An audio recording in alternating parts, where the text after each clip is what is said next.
Episode 118 of the Two Armenian Men podcast. Shant, how you feeling tonight, big guy? Good. Happy New Year. It's been a while, man. I was like, oh, the holidays will have a lot of time to do a couple episodes, and didn't work. Yeah, I've been actually no, man. I don't want to say it was my fault. I want to I blame think it it was on my you fault. this time. I think it was my fault. I don't know. Yeah, I think because I've been on this computer consistently the past 3 weeks at nighttime. So yeah, it's pretty safe to say it's all your fault. How's it been? How's the new year? How's your new year started off? Uh, Busy, man. Good busy. It's been just a lot of stuff, right? Just been. What kind of stuff? Tell me about the stuff. I don't even know what the fuck I've been doing. I just feel like I was just planning for 2023 and it's already January 9th, and I'm like, like I don't know what happened. I blacked out. Not to get too personal. I don't want to talk about your whatever you do for fun, but not to Uh, get too personal. Maybe if you want to share, but what's one of your major goals for this year?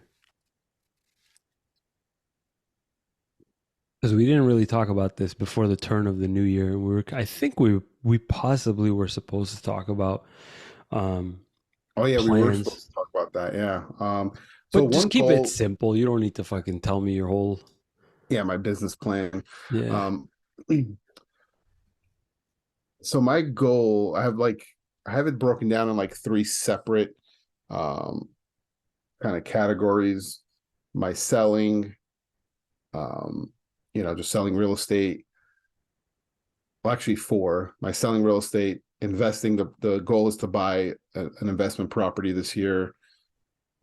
My being a team lead, running the sales office, and then fourth is building up my brand and company. Right. It's going to take a lot of time and effort, but I want to start doing more stuff where I'm either coaching, training agents. Right. So that's going to be my focus. Obviously, not my main focus because that's starting from scratch, but it's a focus for 2023 to get that like off and running. How has it been so far the last few days? What do you feel? Any major changes since you came No, up with this idea? no, just I have my quarterly like focuses, and this one is more quarter one is social media, and then so I've been holding a lot of well, I'm not been holding, I'm holding masterminds monthly, and then I'm going to try to start doing some webinars. So I'm not trying, I haven't scheduled, just trying to fill them. So that's going to be kind of the starting point. Wait a second, you're teaching? You're doing teaching things, webinars and such. So you're actually Yeah, putting together like an agenda and yeah, plans and stuff. What's your what's your method of doing all this? So this is very interesting. Wow, I what do you didn't mean know my that. method, or like my content or my method? Yeah, like what do? You sit down and like do set up like a PowerPoint. Like a slide deck, right? And just talk about, I mean, basically just stuff of base that just, how to increase sales, how to, increase productivity, right? Some mindset stuff. Just depends on the topic. This next topic that I'm doing is a six-figure daily checklist. So basically like habits to do daily to make six figures in real estate. Is part of the habits waking up at 4 a.m. and going to the gym? Not at Is that a 4 a.m. requirement? Not No, that's not a requirement, but it's getting up at a predetermined time every day, the same time. Question for you. What is since you've started doing it, what has been the major benefit of waking up at 4? Do you think it's pretty much just a time thing, or do you think that things have actually changed for you? Because between waking up at 5 and waking up at like 7 or 8 the past few weeks, I feel like a complete failure waking up at this time. I feel like I feel like I lost the game. Like you're a pothead, just like waking up late, just Yeah. I've just been weird. I've been groggy. It feels very, very good to wake up and it's fucking pitch black outside. But when I wake up and like my neighbors are all like aren't you supposed to be at work? You know, like I get that vibe leaving Isn't my it house right now. isn't it crazy? You're more tired sleeping in than getting up early. But so it's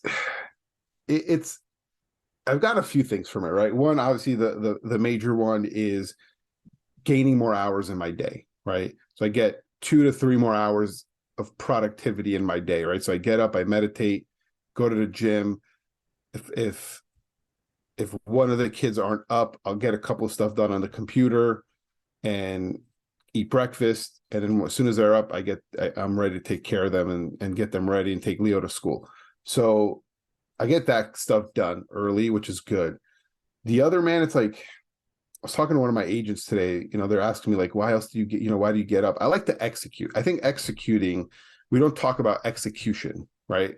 I was telling one of my agents today, there's a difference between working and executing, right? Executing is you're you're getting shit done, your tasks done, and you're executing on them, right? So if I get up at 4, I've already started my day executing, right? And it's such a good feeling where you get to um, just start your day with a win. The other, and this one may sound funny, I was telling Betty about this one reason, right? And it sounded so fucking, she's like, you're fucking weird. Like, why is this even a thing? I'm like so, interested. You got my attention. so I don't know if they're even listening. So I'm in this mastermind with a group of agents. They actually they own teams and brokerages across the country. It's like 5 of us, right? We do a weekly call every Thursday, 8 a.m. Arizona time or whatever, because some of them are in Philly, some are in Texas, Virginia, California. And these guys are fucking badasses, dude. They are high level, just smart and just guys who are doing big things, right? I am not as smart as them. I am not as just these guys are just doing such huge things, but I'm like, my edge is I will get up early and do shit I have to do, right? And like I need some edge against these guys, right? And it's not like we're in competition. We're all like really good, close, and they're just a fucking great group of guys. But I'm like, I need something, right? Like I need some edge. I don't know if that even makes sense, but you just got to have something. Well, it makes sense, but I don't think you're giving yourself enough credit. I think I think saying I'm smart or saying I'm not as smart is sort of it's subjective. And I don't know, bro. I feel like in this space, you don't give yourself enough credit. Like, how are Yeah. these guys smarter though? Well, being able to talk to them and stuff, you would know. Well, they've built big businesses, right? I Like, see. So they just have more stuff on their resume than you do. yeah, 100%. So that's sort of like sometimes I feel like I need the edge too. But but at the same time it's like, dude, you're never gonna you're like, dude, you're never gonna not have like you're always good, and this is good that you're around them because I think you need to be doing Mm-hmm. that. And if you're around people that you're the best one in the group, I feel like you probably got a problem. Yeah, But no, that's that's sick. that's That's amazing. yeah, that's the thing. Like, you should be in a group where you are not the most talented, smartest, whatever you want to say, most, uh, you know, successful. Like, I'm the least probably successful person in that group, which is But your great. edge is that you wake up an hour earlier than them. Yeah, and one of them, because it was funny, because he was like, "Oh, dude, like the sick," and because we all pump each other up. It's all great. And one of them's like, "Hey, dude, I gotta get to that level 4 a.m." In my head, I'm like, "Dude, if this fucking guy gets to 4 a.m., I'm gonna have to go to You're 3." fucked. Yeah, yeah. You won't be able to sleep. You're done. Forget it. Leo's gonna be up until fucking Yeah, all hours of the I night. literally get up at 3. Like I'm not even in competition with these guys. It's not like we even like. It's just in my head. I'm like, I have to win this at least. I need this. Bro, I don't know, man. That like, see, you're saying that, and it's like, dude, you're crazy. But then like, you'll turn around and like start competing monetarily, or like, oh, I have this degree or that degree. So it's like, I can understand. I can understand. Yeah, You and it's got to not have even. something. It's not even a competition. It's not, bro. It's I'm just trying to create some edge, some work at like building more work ethic, just trying to, like you need something to keep you going in this space, right? You know how it is, like it's very lonely. You have to be self-motivated, right? You can't just, there's no one telling you, hey, go to work today and here's your check. We have to just do something to keep us like going, right? So this is one little area where I use to keep myself going. So one of the things that you didn't talk about, but I feel like you would have. Um, so what you're saying is that if you wake up at 4, it's not so much you're getting up at 4, and because there's nothing else to do but work, because you already started off that way, it almost becomes easier to continue as opposed to waking up and just getting caught up on a Mm-hmm. bunch of shit that's already happening around you, and then feeling like you're just dragging along throughout the day. That's sort of like how I felt, waking up the last few days around like 7 or 8 a.m. I feel like I'm just catching up. What have you been up to, man? Like you've been pumping out a lot of content. Like what's been going on? Yeah, man, I've been doing a lot. I thought I was gonna stop doing my car stuff on YouTube, man, and I'm just like, I went complete 180 after I listened to Goggins' book. Goggins is a fucking nightmare, man. That guy is a train wreck. So literally that book made you go back. Yeah, and it's weird because the first time I listened to his audiobook, the first one, the one in 2020, I quit smoking like 2 days after. Dude, there's something happens whenever I listen or read. Like I just so I'm listening to his audiobook, and he's talking about how just after I listened to his first audiobook and thought like this guy's unbreakable, he became like he got broken. He literally broke his foot during a race, and he wasn't even anywhere close. I guess he was like 150 miles into his Yeah. 250-mile race. Breaks his foot or does some other disgusting shit, like covers himself in like feces or something. I Yeah. can't remember what exactly it was, but ends the race, decides to just call it quits, which I was just surprised. I'm like, I was expecting him to just crawl the rest of the way, you Yeah. know, like bleeding knees, and just, that's what I was expecting. But he stopped. It was just surprising. I'm like, wow, he even believes in self care, right? Like, no, Yeah. no, this. I've done way more things to prove myself. I don't need to do this. You know, I could lose my feet. Or so I thought. He goes back to his hotel, and they pack everything up. One of the guys already leaves. They're about to get in the car, and he And he's already asks, disqualified from the race. Like it's done. Because yeah, once you yeah. leave, you're disqualified. Yeah. But he decides he needs to finish, even if it's not going to count. Just fucking stupid. It's fucking stupid. It was just the dumbest thing I've ever heard. I'm like, okay, like I need to take a break. I can't listen to you right now. Like this is fucking absurd. We finally like I was yeah, because I was listening to it too, and I was like, oh fucking thank God. Like, all right, so there you He's could, like, all right, found the little thing, and then he's like, nope, not today. Yeah, no, see, I didn't want to come down like a little bitch. And what I said, so what the reason why this sort of it fucked with me mentally was like the fact that he actually quit, but quitting didn't sit well with him. It was eating at him, you could tell. And I guess he found it to be okay to have quit, but realized on his own terms that it was okay for him to do it because he almost needed it to realize himself what his potential limit is, which I found so interesting, is that he didn't give a fuck. He just decided to just go back, even if it's not going to count. He just needed to, not so much for anybody else, but just for his own sake. He wouldn't have been able to sit. He wouldn't have been able to sit with it. So what happened to me was I think like the week before that, I finally decided to stop doing car stuff on my YouTube channel, convert the whole channel to the anxiety stuff, which I've been doing now for the last like month or two. I've been doing weekly content, not daily content. But I thought to myself, not only am I quitting on one side, but I'm also cheating on the other side by turning my pre-existing channel with 80,000 or whatever and just changing the name and just Yeah. piggybacking off the crowd, off the audience. So I ended up not doing less work, but doubling down and starting another channel from scratch to see if I could build that up from zero.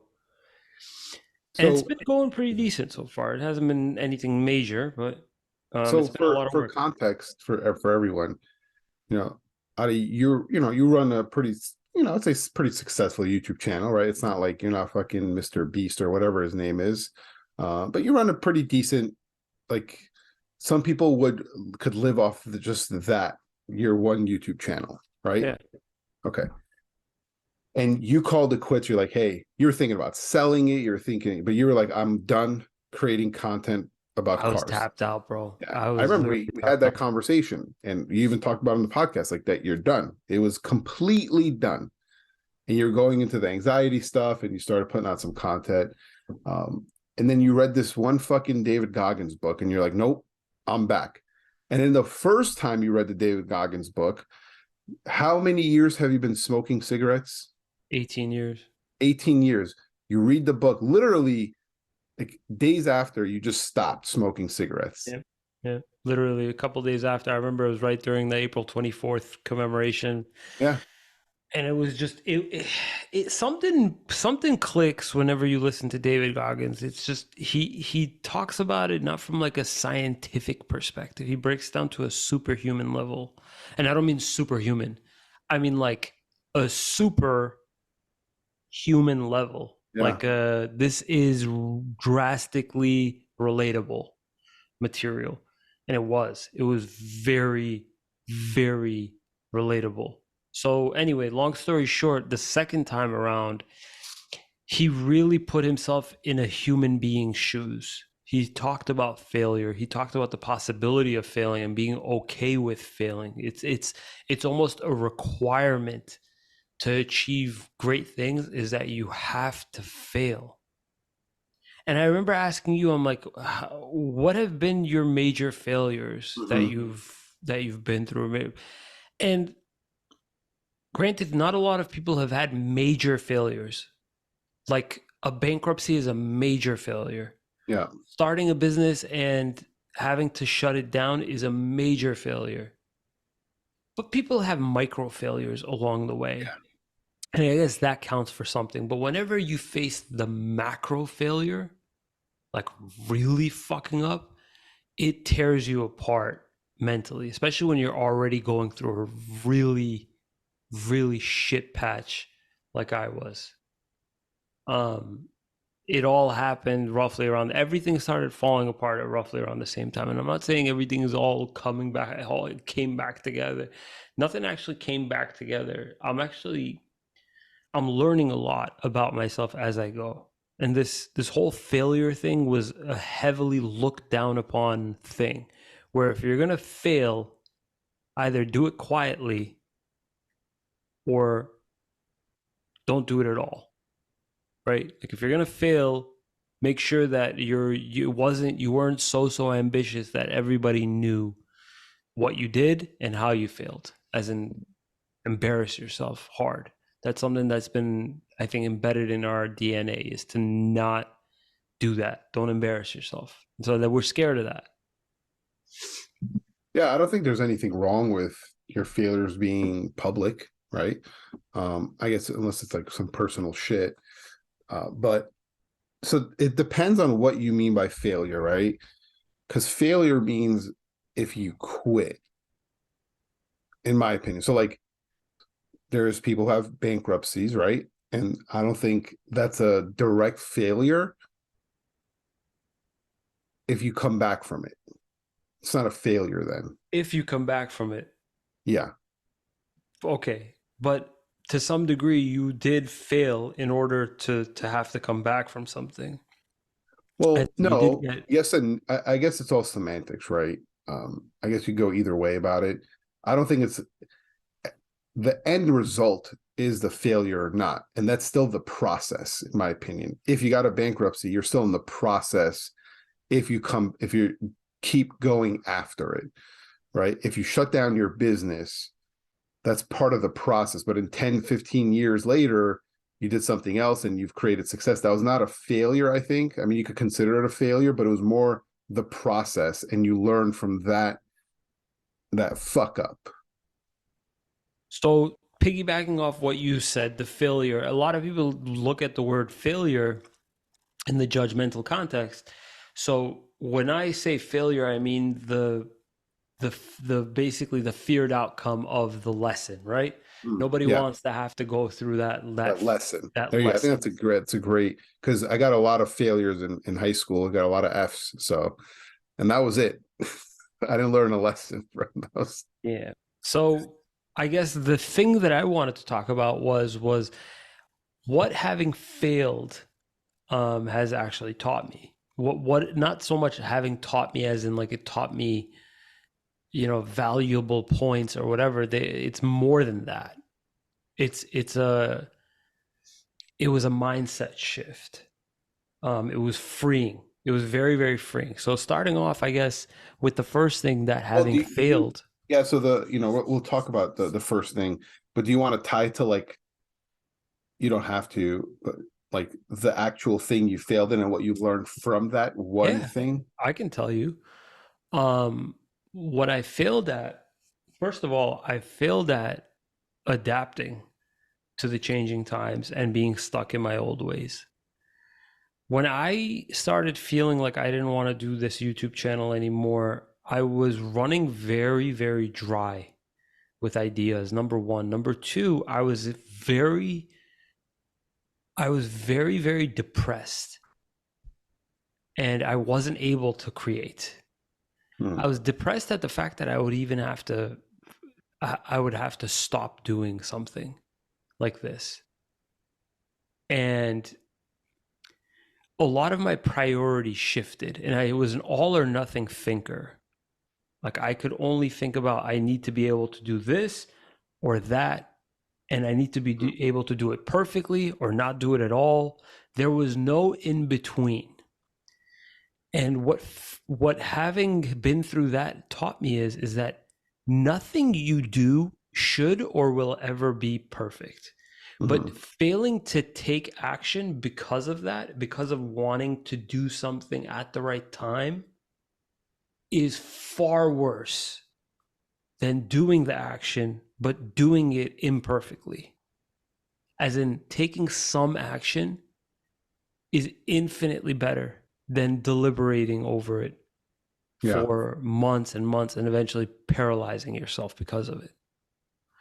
So that's what I guess failure began to taught me. But what it taught me first was it's never as bad as it seems. Failing is you blow failure way out of proportion for Hmm. it's about to happen, or when not so much failure but the semantics, whenever the lesson is going to be handed to you, it's never remotely as close as your brain tells you it is. Hmm. So it's yeah, I guess the point is it's just not as big usually, right? Like it's So failure to me seemed catastrophic. hmm. It felt like the world revolved around me, like the news was going to use this as a story. And nobody gives a fuck. When I told you that nobody gave a fuck, some people it took them months to realize that my YouTube content shifted. Oh, Like nobody gives a fuck if you fail or not. A couple people, yeah, might be paying attention because these people are going to pay attention to everybody because they have nothing else better to do. But literally, you could be doing the best you've ever done and people will still want to talk. So what I mean to say is that when I say it's never as bad as it seems, it's literally never as bad as it actually seems in your mind. Yeah. So you could at the very least take a little bit of comfort in knowing your mind is blowing things way out of proportion. Yeah, I guess the only people that probably care really you're the people watching your content on the regular, because you have your regulars. They're probably the only ones who gave a fuck. And they were more interested to see the new content. Mm, A lot of them actually supported the new channel. And they liked the idea. So believe it or not, you have a lot more fans than you do critics. But the problem is with the possibility of failure or the possibility of learning a lesson, is that for whatever reason you I can't seem to focus on the positive coming out of it. It's always got to be the negative. What is the worst possible outcome? The worst possible outcome for anybody that's considering calling it quits or just needing to experience the change in whatever they're doing and they can't get out of their heads, realize that whatever your mind is saying is literally the worst of the worst possible thing that could happen. And even when that worst thing does happen, I guess stopping and asking myself, okay, but why do I care?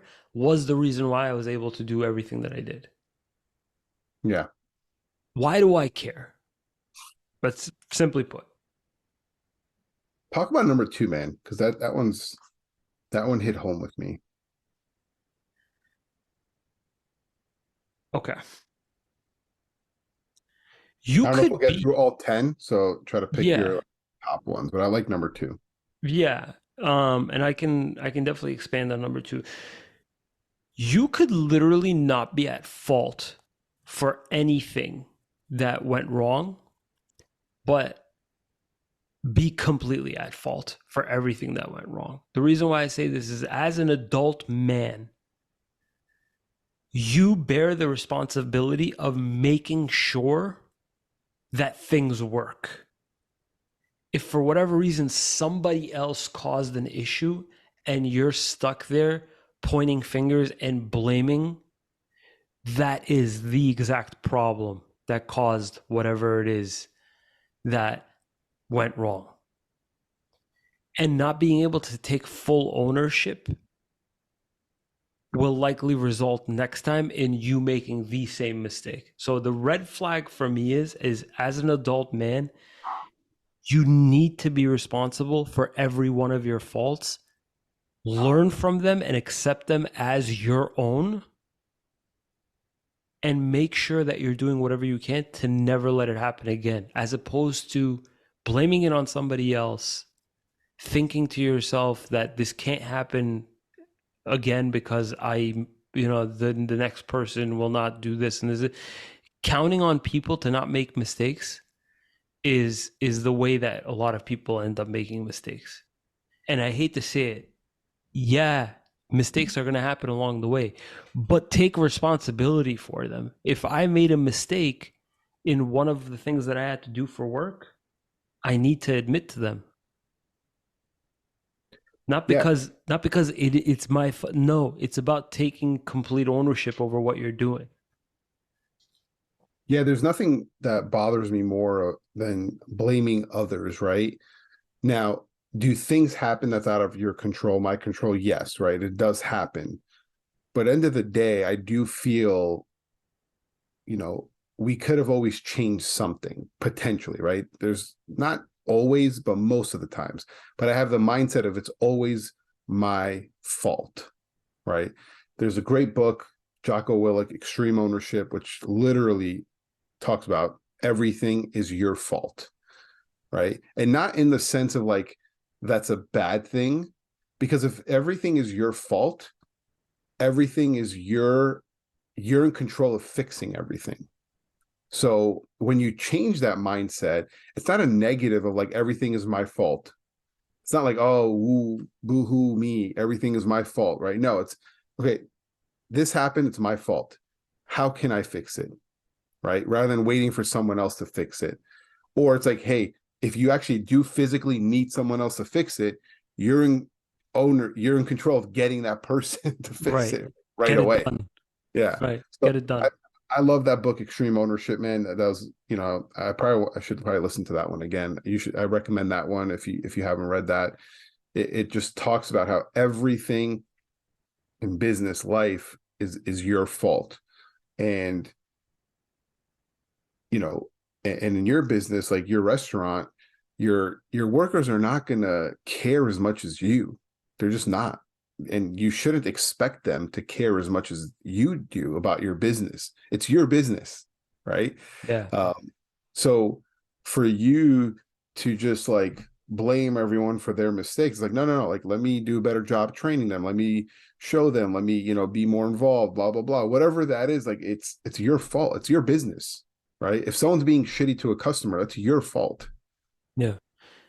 You got to take ownership over it and plan for it again, not hope that the next person won't make the same mistake. Yeah. Um, so in terms of not failing or not wanting to fail because something is bad is gonna yada yada yada, all that stuff. It's pointless to do that because of the next point. Even your family and your friends are going to have something bad to say or they're going to doubt you. I don't want to tell you which immediate family member told me to not do whatever it was that I was about to do, Mm-hmm. but I can tell you that it was a rage-filled moment internally. Because it's a very, very tough thing to face head on when people already are doubting you because of the fact that you're in this position to begin with. But it's also a very tough pill to swallow that you know that you you're being given very, very limited window of error. So I guess what I mean to say is that don't expect to have full support all the time, even though you're being told you have full support all the time. That's not going to happen. And you shouldn't expect to have full support and you shouldn't need to have full support because if you don't, that means that if you don't have the support at one point, that means that your confidence all of a sudden just goes down because somebody else is not supporting your idea. You got to be okay with the fact that even if these people don't support me, I'm still going ahead with it anyway. Reason being is that it's not going to mess up your own confidence going forward. If you need somebody else's blessing, Mm, then that's probably going to translate into you needing their approval later on also. yeah. So such a fucking great point because you know, sometimes people close to you, friends, family, doubt you. And it's not because it's a negative doubt. It's more like, hey, man, you've never really proven anything. And it's like, this is like when I was out here getting in real estate, you called me and you're like, hey, Shant, is this such a great idea, man? Like, real I estate was is about, concerned. I was yeah. concerned. And it's not that you're coming from like, hey, dude, yeah, you're an idiot. It's like, hey, you've never done anything like this. You don't know anyone out there. You're an introvert. You're kind of shy. You're quiet. Like this is probably the wrong business to get into, right? Uh, You know what the problem is, and I think that a lot of family members will share this once I say it. I think it's not so much that they don't believe in you. It sort of goes back to what Goggins has developed behind his own rule, his own perception of the mind. Is that if the mind is seeing a brand new idea for the first time, it's gonna say and do whatever it can to convince you not to do it because it doesn't know that idea. And I Hmm. think that we discredit other human beings when we don't factor this in. Factor in the fact that their mind works the same as ours.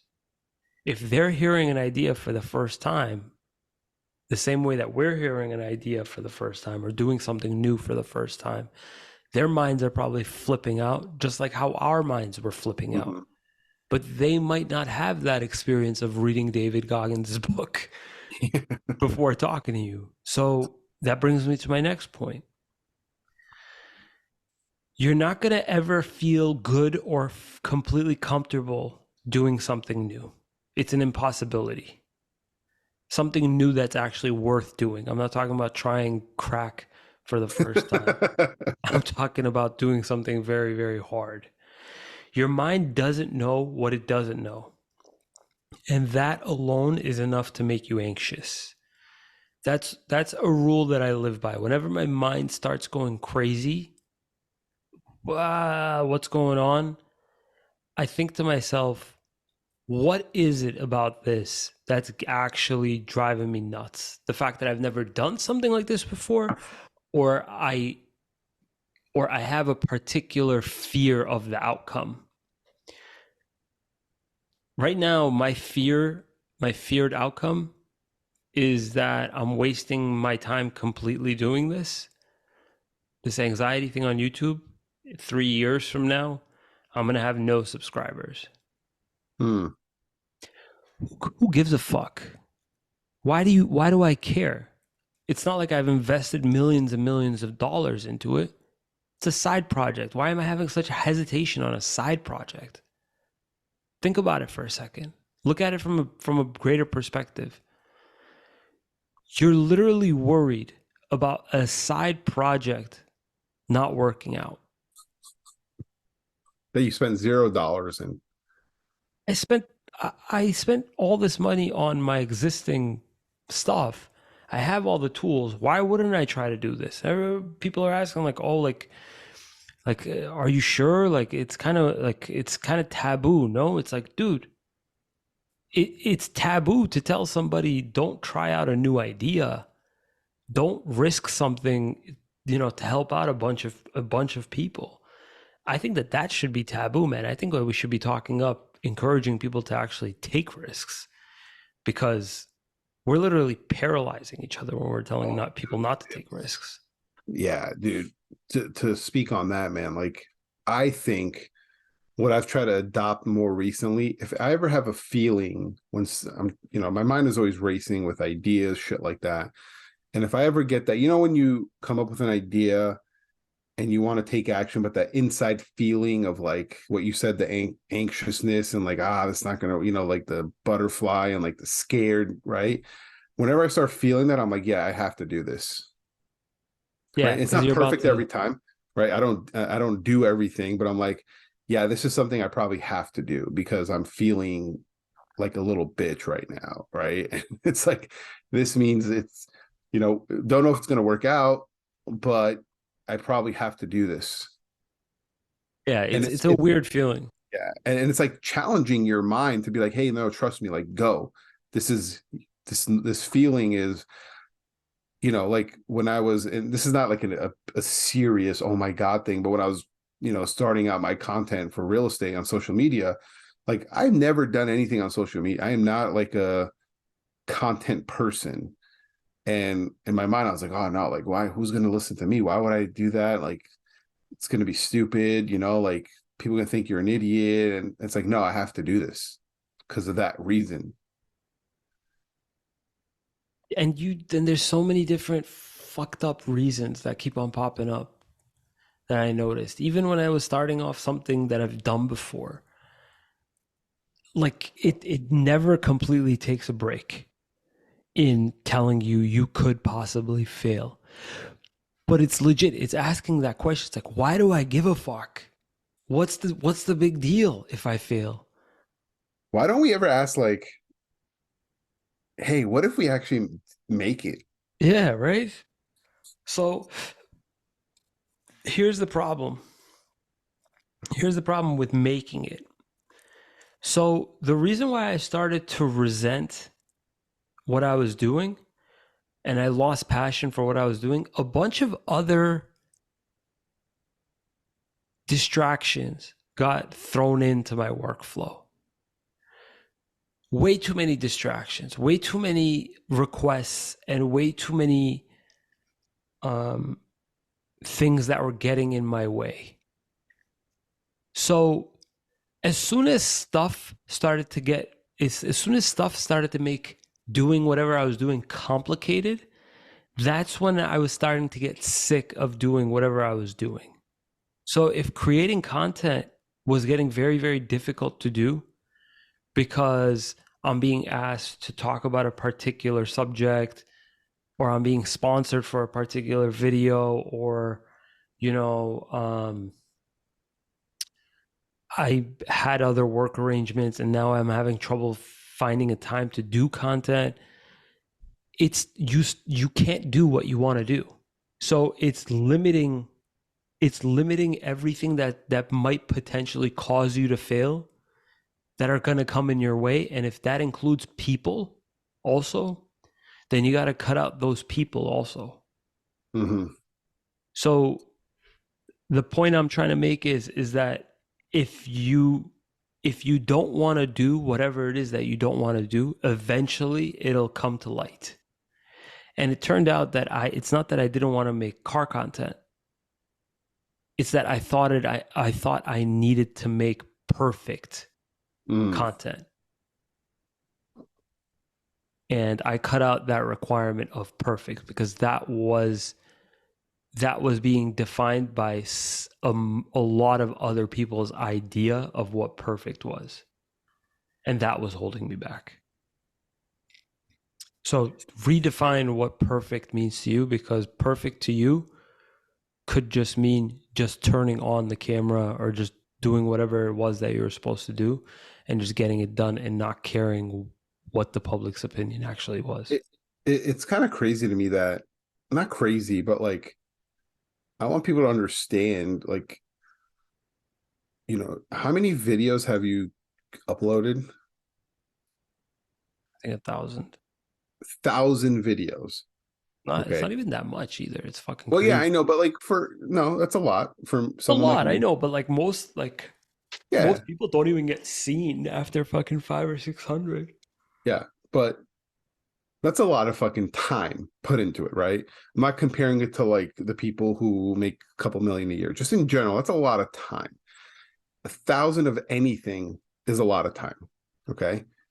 And you've uploaded 1,000 videos and you're still having that battle in your mind. So like, I think, well, to your point, like, people need to understand, like, the talk is never going to go away, or not that never, but you could definitely hear the talk in your mind for a long time. It's just being aware and trying to shut that down. But like, you've done 1,000 videos and you still have that battle in your mind that, like, this is not That's good enough. intense. It's intense. Sometimes Sick, it's relentless. sick. It'll give me any reason to not do the content. Like, if really, did you just say that? You sound like a fucking moron. There's just so many different reasons. Like, the mind is just brutal, and especially when you come from already like a very, very critical culture. Oh yeah, big time. So it's just, I'm telling you, bro, it's just brutal. Just being able to just at least turn it down is, I think, is like really, really helpful. Just shh. Right before I got on this call, I filmed something on the Ram EV, the brand new Ram EV. And I thought to myself, like, I shouldn't be talking about this, man. Like, I'm not a car reviewer. I should be talking about the numbers. And then I looked back and like my view counts on some of these videos that I talk about, I don't even talk about numbers. I talk about the 10 best things about the car. Yeah.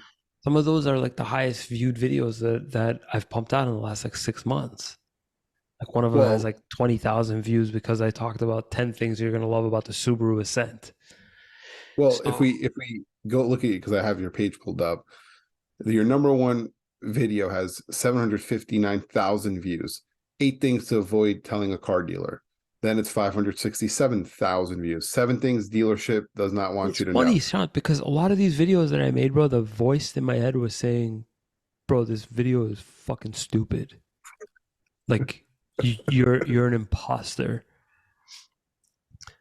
So man, I'm telling you, Sean, like you could not even just you're telling yourself some things, even other people could tell you some things, but it's only a matter of what their mind, what their experience is. If somebody's Yeah. gonna come up to me and say, I'm gonna I'm gonna go out and make 1,000 videos with no guarantee that I'm gonna succeed, I'm gonna be like, yeah, that sounds like a great idea.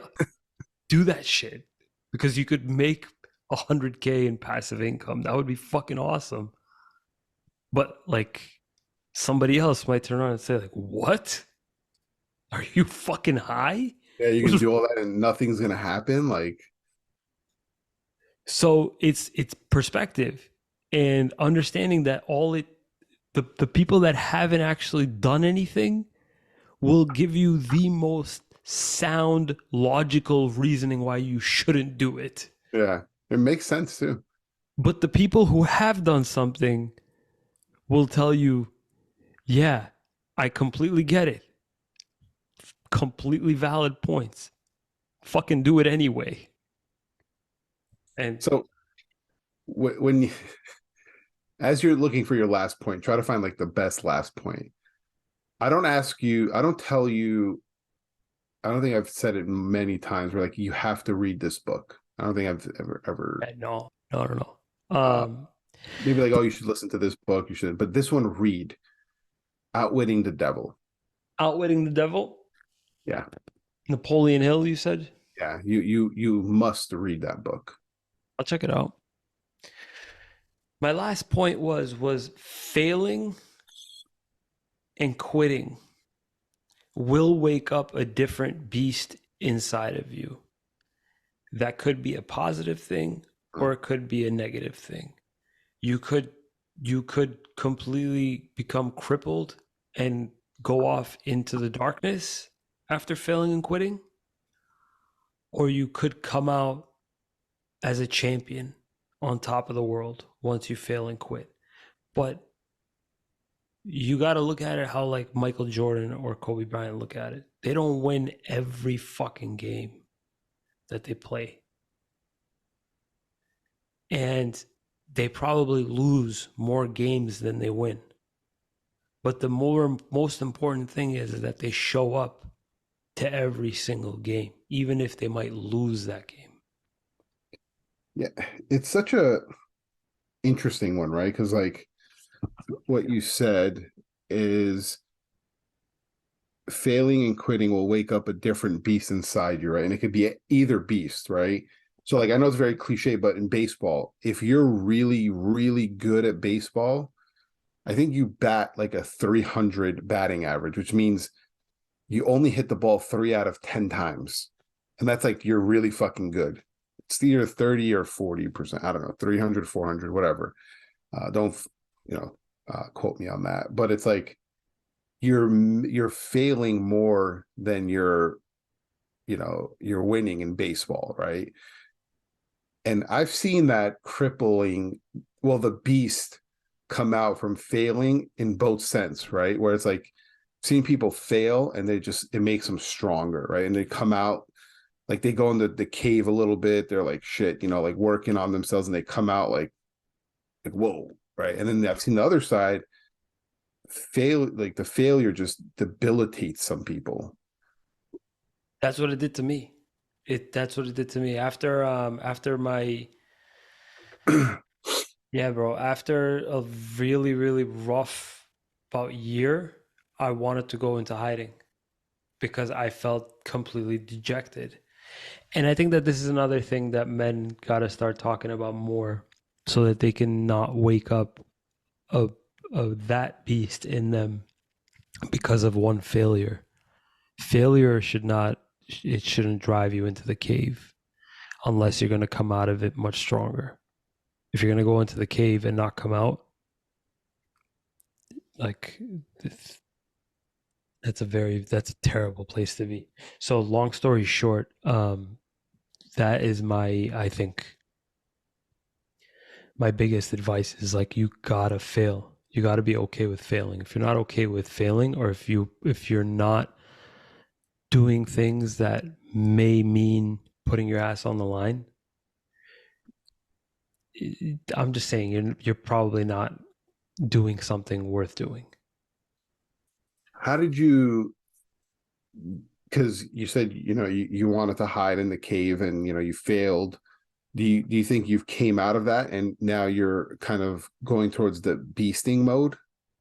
Yeah, because I don't actually give a fuck what anybody thinks right now. I think it's pretty obvious. I don't give a fuck. I'm making content about men's mental health and depression. I completely canceled my channel and came back. Everybody was just they were whatever. Like, okay, bro. Like, sorry, fucking, You you had a got to go moment. through this. Everybody's wishing me the best. Like, we hope you're getting feeling better. I'm like, I'm not just yet, but like, let's get the show on the road. How did you come out of that? Like, how did you say, okay, I'm sure you're still working through shit, but like, how did you come out of that?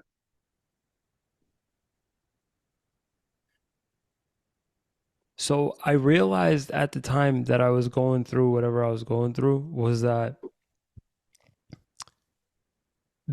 you learn you do a lot of things you go through a lot of different emotions that eventually start to get old.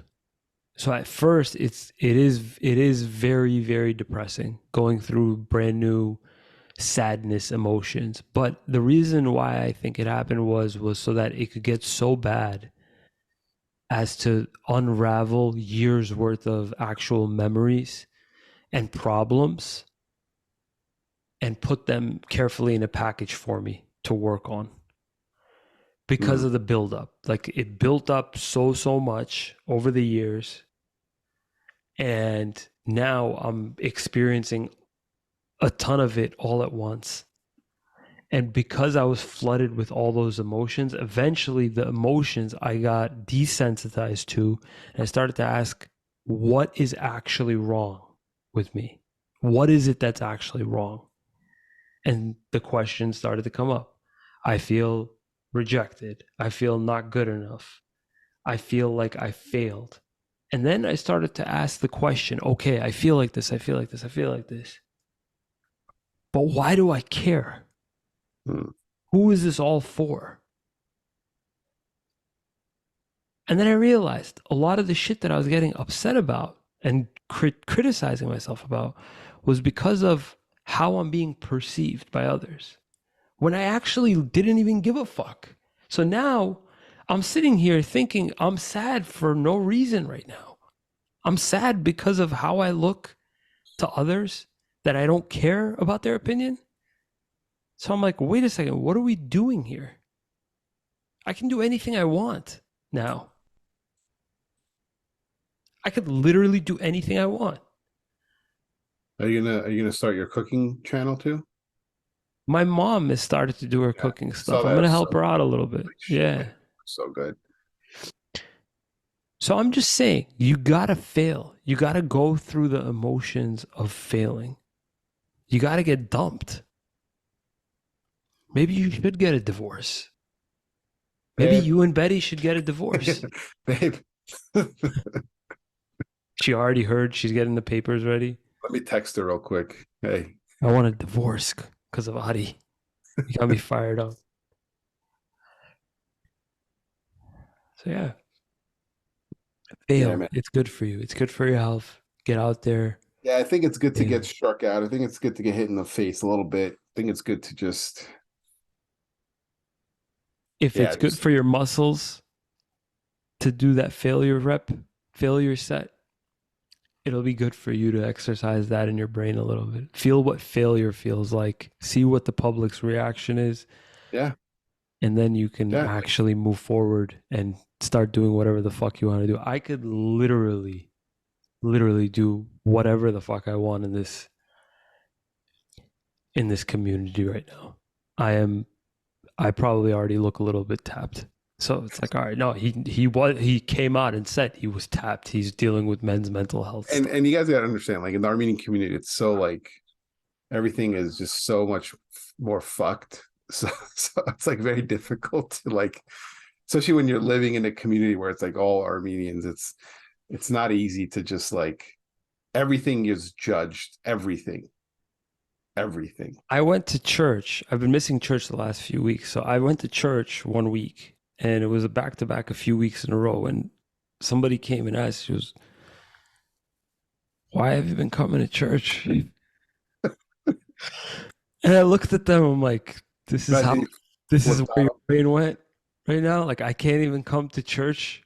I can't even come and worship the God that you're worshiping because it doesn't seem, it's strange that you're in You're like, church what are with you me. fucking taking attendance, bro? Just like, what if I was, busy, sick? I don't know.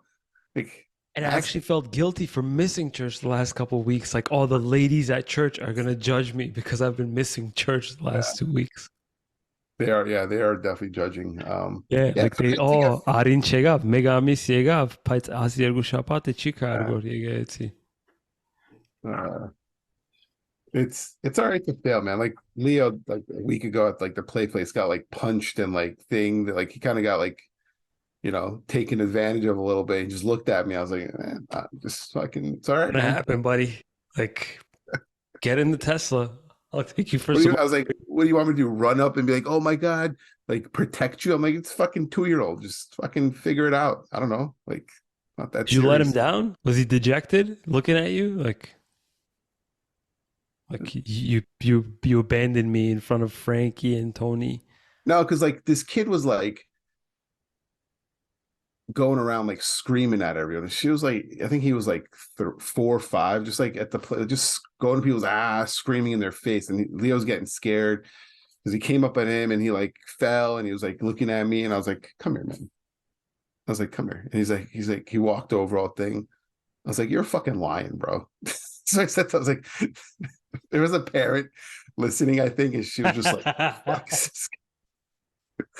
I was like, you're fucking lying. I'm like, let me hear it. They're And he looking at starts you like, like, and then I was like, let me hear it. And he just like puts his head down. I'm like, no, no, no. You're a lion, right? And he's like, yes. And I'm like, what do lions do? And he's like, rawr. And I was like, all right. I'm like, let me see it again. And he's like, rawr. And I'm like, all right, go fucking show who's the lion. ah.